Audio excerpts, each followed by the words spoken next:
Today, I'm going to show you how to make language sampling easier, more effective, and more efficient. I can't wait to share this strategy with you. You can use this strategy with anyone on your caseload that's preschool age or early elementary, and you can put this into practice on Monday morning. You are welcome already. You are going to love this. Now, before I dive in, specifically, I'm going to discuss the hardest population to take language sampling from. And these are children with autism who are minimally speaking. So I'm going to focus in on this population in particular.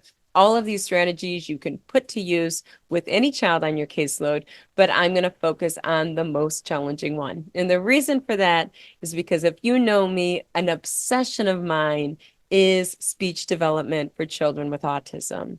And that's because what the research indicates is approximately 30% of individuals with autism never develop fluent speech in their lifetimes. And because of that, there was a grant for $10 million, which is a huge National Institute of Health grant that was awarded to Helen Togger Flussberg in 2013. So today we are getting the research published from that 5-year study. I'm sharing this research with you that's hot off the press so that we can bridge this into Monday morning practice and we can improve lives right now, today. So I'm going to share with you an article that is from May 2022, Frontiers in Communication, in which they talk about language sampling and how the parents can collect a 10 to 15 minute language sample at home based on whatever activity they select for their child, and they can select as many activities within that time as possible. So if you have a child who is maybe only saying 3 words within that 15-minute period, you might need more activities. And that's what they found. This child might need to engage in 5 different activities to maintain attention for that 15-minute span. Whereas they found that children that talk more, they're able to stick with the same activity within the 15-minute span. The neat news is that didn't matter. That didn't affect outcomes. So what we can do is we can give the parents the parent input form. And I like the parent input form in my book. I think that's the best one out there. My speech sound disorders book. It's a download in that book. You can give the parent that parent input form, and you can ask the parent to take a video sample that's 10 to 15 minutes long. Now, I'm going to tell you exactly how I've done it and what has worked because I want you to learn from my failures. So what works is if the parent can set up a phone or a laptop and put it on Zoom or any way to record and set it up themselves and actually have the child seated at a table or in a bucket chair or a structured environment where the child is not moving around so much. And the reason for that is because I have videotapes of children with autism, and they're running around the house from room to room with the camera at their back of their heads. And because of the motor speech disorder and the speech delay, I can't tell what they're saying. I can't see what they're holding, what they're looking at. I can't see their mouths. I don't have those contextual clues.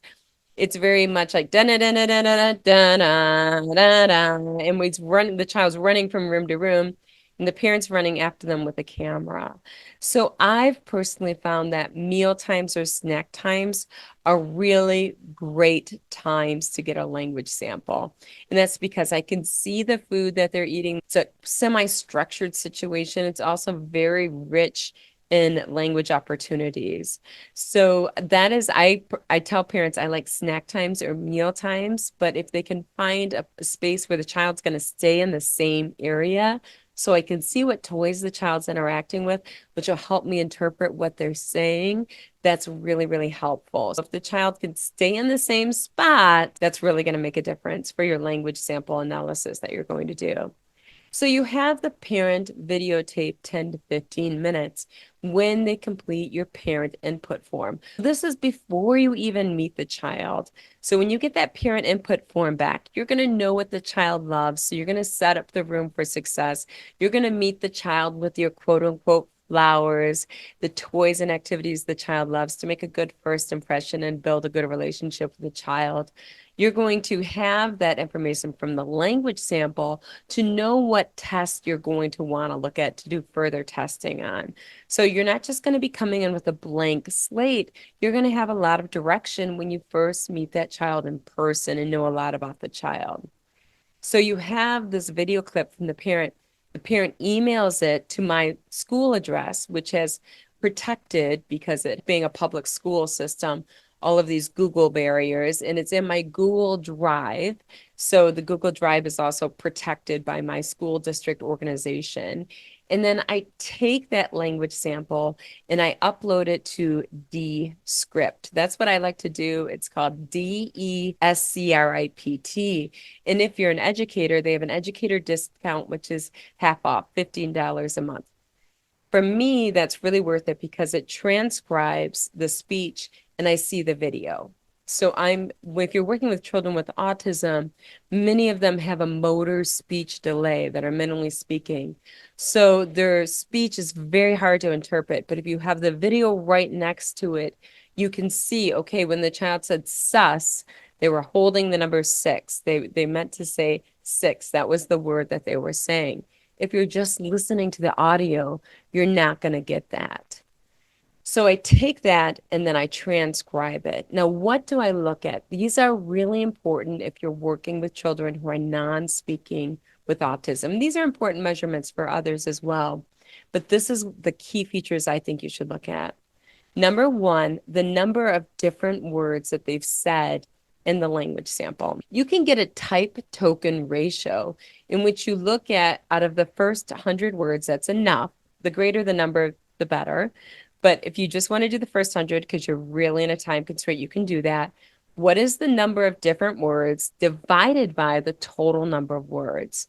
And you want a number that's around 0.50. That suggests that there's diversity in their vocabulary. That's what we want to see. The second thing that we're going to want to do is look at the average number of words said in a minute. So if there's a 10-minute period and you have 60 words said, you divide it and you will say, okay, we have here 6 words on average said in a minute. Now, this is important because we want to see a greater frequency of words over time as the child who's minimally speaking develops speech.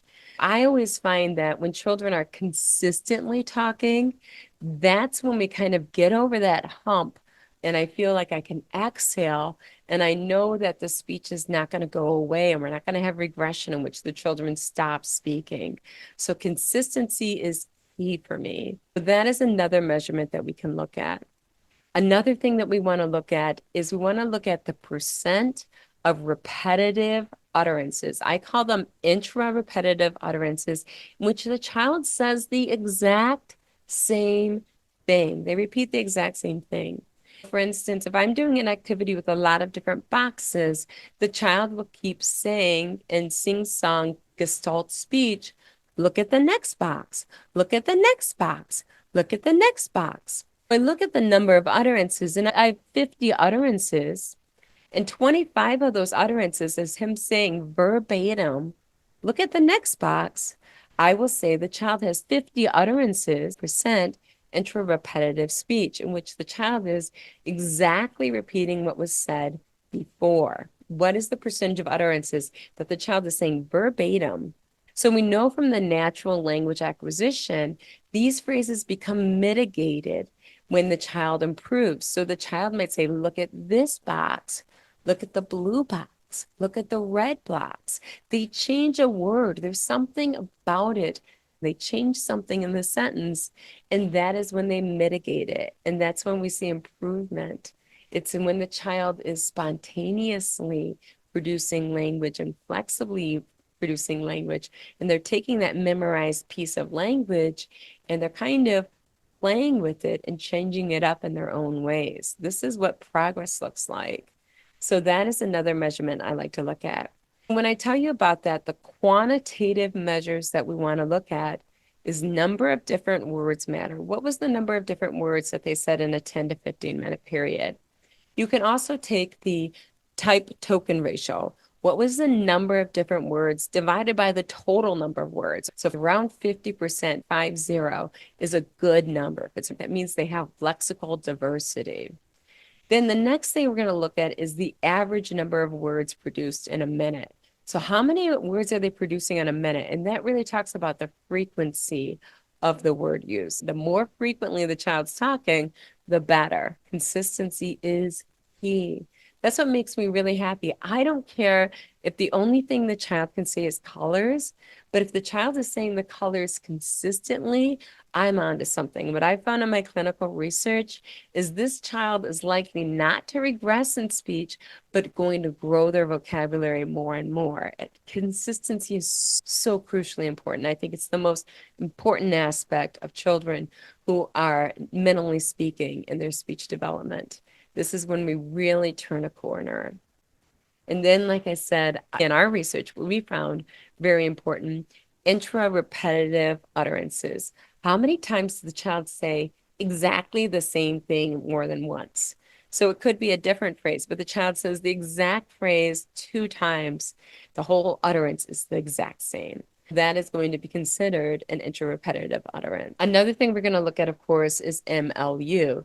Now, the research indicates that the MLU really correlates with the number of different words, but we're going to get the MLU measurement as well. As the child improves in their lexical diversity and the number of different words they say, you're also going to see improvement in the length and the complexity of their utterances. They go hand in hand with each other. That's what the research indicates.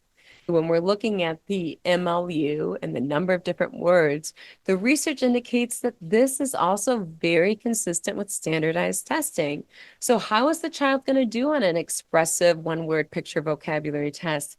That's going to be consistent with the language sample and the diversity of vocabulary words they say in a spontaneous language sample. How is the child going to do in an expressive language test, such as the South Preschool or the PLS-5? Their expressive battery is going to be consistent with the MLU-M. Language sampling is pretty reliable when it comes to standardized testing. The two correlate highly with one another. So what am I going to look at qualitatively? Now, qualitatively, you want to make notes of the variety of communication acts. Not all communication acts are created equally. A lot of children with autism use language to request wants and actions and objects, but they don't comment so much. Now, unfortunately, commenting is what we really want.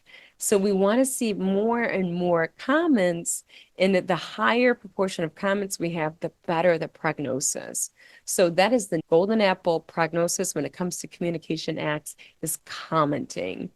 So we want to think about, we want to write a comment on, okay, how is the child at commenting? How is the child at asking questions, requesting information? How is the child at asking for help? How is the child at sharing information? How is the child at answering questions? How is the child at requesting? Does the child only respond to others, or does the child initiate as well? These are qualitative judgments that you're going to want to make on the language sample. And lastly, you're going to want to look at how well does the child coordinate their gesture use with the communication with the words. Are they using nonverbal gestures such as hand movements and eye contact with their speech? So the research indicates that children that coordinate the gestures and coordinate the eye contact with their spoken expression, these are children that are going to have the best outcomes. This is something you're going to want to make a qualitative note of. Is the child simply looking down and talking to the object or the action that they're engaged in when they're using speech, or are they coordinating their eye contact back and forth with the listener, with their parent, and the activity at hand? Are they using gestures? The point is very important. The point correlates highly with spoken language. So we're going to make a qualitative note of that as well.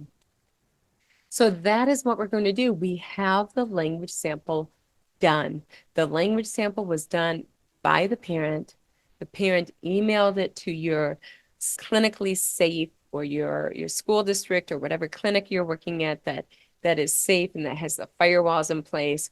You take that video and you save it in your firewall safe clinical HIPAA compliant place. For me, it's my Google work email. That's what I save it in. Then you're going to transcribe it. After you transcribe it, you have that quantitative information you're going to look at. And then you have that qualitative information you're going to look at. And then you're going to know from your parent input form. And like I said, I highly recommend the one from my speech disorders book. I do think it's the best one out there. You have that form based on what the child loves. So you can set yourself up for success when you meet the child.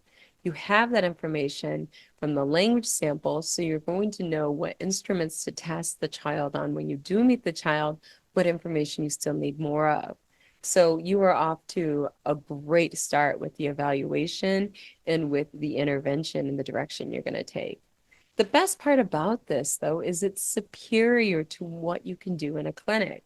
So if a child comes through your door and they're communicating with you, a stranger who they don't have any relationship with you whatsoever, they're playing with toys they've never played with before. They're in a clinic setting that they've never been in before. You have these sensory issues, whatever that is, your fluorescent lights and anything else that you have going on in your room, and any other smells that can be very obtrusive to a child with autism. You're not going to get an authentic sample. Your language sample is likely not ecologically valid. It's not valid of how the child typically communicates in the real world with people that they know. This is actually better practice. How often do you get that where the easier route is the better route? And in this case, the easier route is the better route. Getting the sample from the home with the parent taking the sample on their phone or on their laptop or on their computer and emailing it to you is going to be much better than you meeting the child off the street with your fake weird environment, you being a stranger, and toys that the child is probably not even interested in, and activities the child is probably not even interested in. That's not valid. That's not authentic. That's not reliable with how the child would typically communicate. So this is one of those situations where easier is better. So I brought my easy button, and in this case, easier is better practice. So I want you to go ahead and take all of this information, give this a try, put this into your Monday morning practice.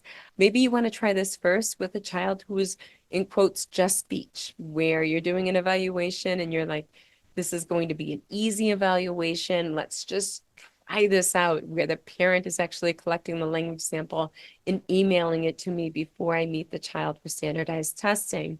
Go ahead and give it a try there first before you go with the harder cases where the child has a complex communication need and the evaluation is more involved and more multifaceted. Get good at it first. But I do encourage you to roll up your sleeves and make the world a better place, one child at a time. Know that you are always going to be first.